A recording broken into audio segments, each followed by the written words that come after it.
Now, you may be wondering who I am and who we are. Business Plan Services has been going for 15 years. It's owned by Jane Kildare, and it works in association with London Business School. And we do nothing but help people with their business plans. That's all we do as a business, and we may talk a little more about how we might be able to help you. And we have 80 consultants who can help you to formulate a business plan. I myself ran my own business for 12 years, sold it to an Irish conglomerate, went to London Business School, which is rather the wrong way round of doing these things, some might say. And then I raised a great deal of money for a technology business just at the height of the technology boom, learned a great deal from that.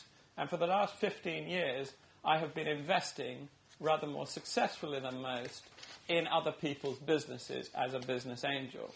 So this talk is by no means an academic talk. This is a practical workshop about experiences that I had that I will bring to you of other people's businesses who have made a success or not a success of their businesses. And what I want you to be able to do is to try and form some sort of analogy with your own business as to how you can create a business plan that will take your business forward as fast as you can.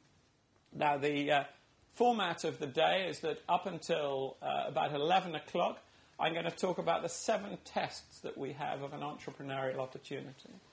And it doesn't mean that if you don't pass all these tests that you give up and go and do something else. These are just highlighting what the gaps are in your strengths, what the weaknesses are in your business, and where you need to do some work in order to bring people in or work out how you're going to create the business, because I think if you do this before you write a business plan, it is extremely helpful. After that, I'm going to invite people up, and I'll tell you now so that you can start preparing for it now, to tell me in no more than 30 seconds what the value proposition of their business is to a customer.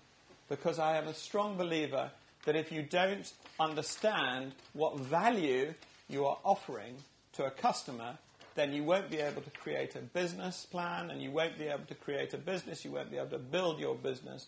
And it's absolutely critical that you should be able to understand what that value is. And that means who is going to buy from you, why they're going to buy from you, what you're offering them, why they're going to go on buying from you over time, and why they're not going to buy from somebody else. So answering all those questions in no more than 30 seconds is extremely difficult. But that doesn't mean that it's not a very good exercise to carry out. And I do recommend that as many of you do it as possible. And when we get the feedback forms at the end, we always have to encourage people to come up. And then at the end, we always get feedback forms saying, oh, I wish I'd done it. So I do encourage you, actually, to have a crack at it, because the idea is not to make fun of anybody. That's not the object. The object is to learn, because the way people do it usually has common features with what other people in the room are doing. That will go on probably for about half an hour, and then we'll have a break. And after the break, at about 11:45, we will go through until 1:30, going through the sections of a business plan which we feel are critical, and how you might go about doing them as well as possible, and what mistakes we come across from people who are doing them. So the theme for this morning is innovation, because in my experience, anything I've read, there are only 2 ways that businesses have succeeded in the long term in the history of the world. Can anybody suggest what those 2 ways might be? I'm sorry? Evolving. Well, businesses do evolve. In fact, that's sort of gets to the answer. But actually, one answer is up on the board, so I'm trying to help you here. Innovation. Innovation is one of the ways. The other way tends to be monopoly. Anybody here running a monopoly? No? We will see later in the program that actually, even if you're running a monopoly, you can manage to lose money, which is a fantastic achievement. But for those of you who are not running a monopoly, then it's about innovation. And I'll explain a little bit about why that matters. And I can now quote from our distinguished Chancellor of the Exchequer, who spoke no more than a couple of months ago. Asia is already outproducing Europe. China alone is manufacturing half the world's computers, half the world's clothes, and more than half the world's digital electronics.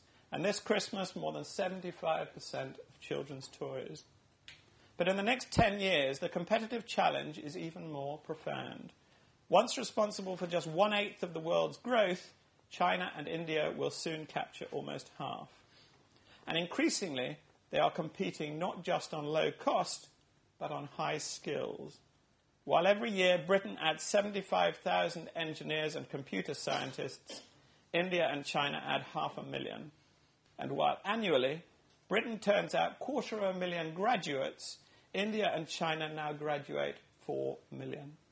So economies like ours have no choice but to out-innovate and outperform competitors by the excellence of our science and education, the quality of infrastructure and environment, and by our flexibility and our levels of creativity and entrepreneurship. If anybody disagrees with that, I'd be happy to have a debate with them afterwards. I think it's very important, and I'm very glad that you come to workshops like this because I think there's a huge need for entrepreneurship and innovation. Some of you may have listened to the great Dame Anita Roddick of Body Shop fame, who gives a talk here, and she wrote a very good article in the Financial Times a couple of months ago entitled "Why I'm Glad I Never Went to Business School." And I have that article here if anybody wants to read it, and I wrote a reply to it because it seems to me that raw entrepreneurship is something of a dangerous thing, and actually some discipline is very valuable. And what I'm going to try and give you this morning is a little bit of discipline to temper your raw entrepreneurship and your passion, which I'm sure you have for your businesses. So I hope that that is going to be useful too.